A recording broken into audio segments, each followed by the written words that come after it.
We continue our coverage of the 19th annual meeting of mining in Indaba, and I have with me Ric Deverell. He is head of commodity foreign exchange as well as Asian strategy at Credit Suisse, and we're going to talk to him about whether there's still a super cycle or not. Ric, thanks for your time. Now, of course, at these gatherings, you have the miners who are the policymakers, you have the diggers, of course, themselves, you have investors, you have brokers, you have the bankers like yourself. Now, you come here to talk about where we're going and some of the major drivers of commodity prices going forward. So just give us top line, what kind of issues you'll be looking at when you do your presentation. Sure. I think we're in a very interesting stage in the cycle in that a lot of people talk about the so-called commodity super cycle, whereas I think that part of the cycle is over, and what they really mean by that is that period between 2002 and 2007 where all commodity prices went up. As we look forward, I think it's going to be much more idiosyncratic. I think global growth will remain the main driver of commodity prices, but you will need to overlay that with the supply fundamentals from each commodity. So I think we're in a world where on average commodities will go up a little bit, but there'll be much bigger differences in terms of performance among commodities. So you need to look individual commodity by commodity rather than think about it as one asset class. Yeah. You pick about a big theme that I think a lot of people over the past few years have been grappling with, and we have been hearing a lot less whether indeed still the super cycle is indeed intact. What about the fact that China continues to grow around the 7-8% mark, and we've got the US now potentially coming back and adding to that strength and hopefully demand for commodities? Yeah, and again, I think what that means from a global level is that we're not going to see a collapse. Last year, a lot of people were talking about the fact that the boom was going to lead to a bust. I don't think we are going to have a bust. I think commodity prices have settled into sustainable levels now. Or to put it another way, I think the lows that we saw in the 1990s and early 2000s will prove to be the historical outlier. But even with China coming back, with the United States recovering, it looks like global growth this year will be in the order between 3.5% and 4%. And that's much weaker than it was in that period between 2002 and 2007 when it was consistently above 4.5%. And in that weaker growth environment, even though it's still healthy, my view is that yes, commodities are okay.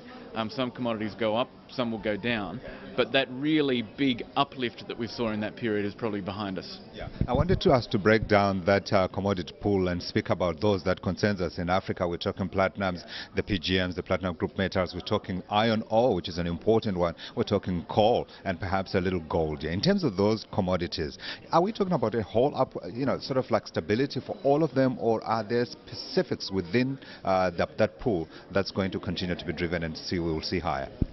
Again, I think that's a really nice cross set of commodities, and they've got quite different stories. I think platinum, palladium, I think they're quite bullish. Obviously there have been some supply issues, but ultimately with very low interest rates, car production globally is picking up quite strongly, and that will support the PGMs as we call them. On the other hand, I think that iron ore, whilst we've had a very big bounce in the price as we get towards Chinese New Year, a lot of that is about an aggressive inventory cycle. And my feeling is that iron ore will come down quite significantly in the second half of this year. So it will still be a very good price relative to history. But I think when we get to the end of the year, it'll be much more like $120 than the current $150. And gold is another one where gold is still at almost near the historically high levels. We've never been here for this long before in terms of real prices.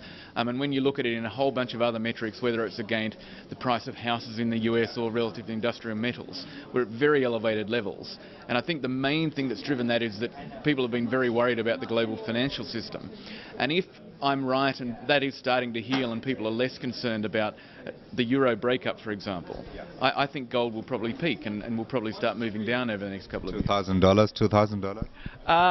Don't think it goes that far. But I would not be surprised if you're 20 or 30% lower in 2 years' time. Okay, so let's talk about mining in about 2030. Now, of course, we know mining in about 2013 takes place against the background of Marikana last year in South Africa, the labor unrest, the cost implications, government potentially higher taxes and all those other kind of issues. From where you sit in London, you talk to a lot of investors, you talk to mining companies. Give us a sense of what they are saying about South Africa.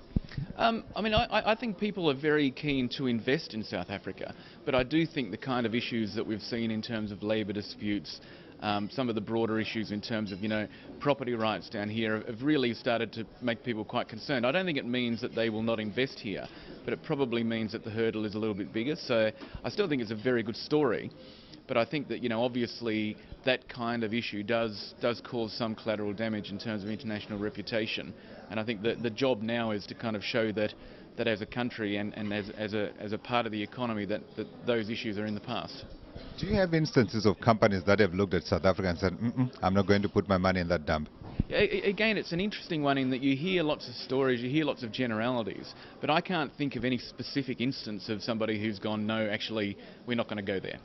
And I think that's across the board, in that it's not only South Africa, it's the same in Australia, where people talk about the mining tax and they say that, you know, there's resource nationalism. And you are a good one to speak because you're Australian. Yes, I've Australian as well. But again, I can't really think of a lot of projects that have been killed because of that. I mean, I think the miners make a lot of noise, but I think that if the investment is a good proposition, it goes ahead anyway. Absolutely. Miners, like farmers, make a lot of noise, and in the end, anyway, we continue farming, we continue eating. Yeah. Ric, thanks very much indeed for your time. No problem. Thank you.